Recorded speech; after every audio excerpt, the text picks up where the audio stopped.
बिस्मिल्लाहिर्रहमानिर्रहीम। अस्सलाम वालेकुम डियर स्टूडेंट्स, मैं डॉक्टर अहमद। अच्छा बच्चों, फिजियोलॉजी में लेक्चर नंबर 19 को हम डिस्कस करने जा रहे हैं और लेक्चर नंबर 19 में हमने पढ़ना है पर्नीशियस अनीमिया क्या होता है। ये भी अनीमिया का एक टाइप है।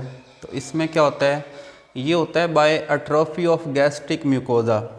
अब देखें, हमारा जो डाइजेस्टिव सिस्टम होता है उसकी एक इंटरनल लेयर होती है जिसको कहते हैं मिकोज़ा। मिकोज़ा में होता है एपिथेलियल टिश्यू।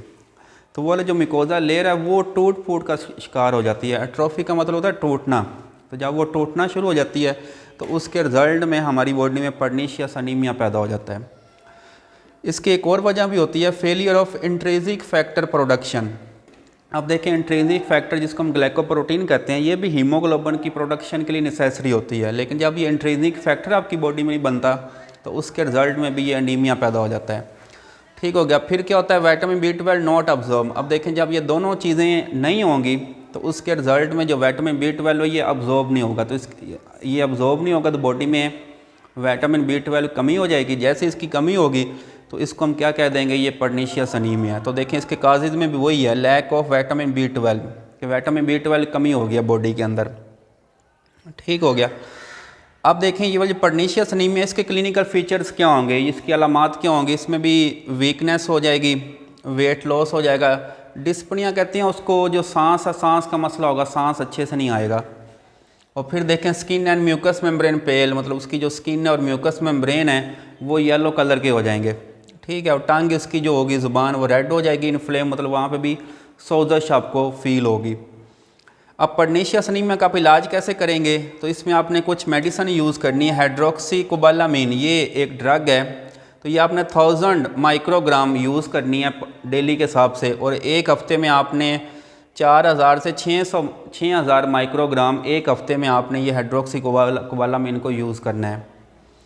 और फिर जब आप ठीक हो जाएंगे उसके बाद आपने क्या करना है, 1000 microgram necessary for every 3 month for the rest of the patient life. मतलब फिर आगे आप जितनी भी लाइफ है तो आपने हर 3 महीने में ये 3000 जो माइक्रोग्राम है वो हर 3 महीने के बाद आपने इसको यूज़ करते रहना है। अच्छा, इसके बाद हमारे पास एक और टाइप अनीमिया की जिसको हम कहते हैं आयरन डेफिशिएंसी अनीमिया। ये आयरन कमी से हो रहा है, इसके नाम से ज़्यादा आयरन डेफिशिएंसी अनीमिया है।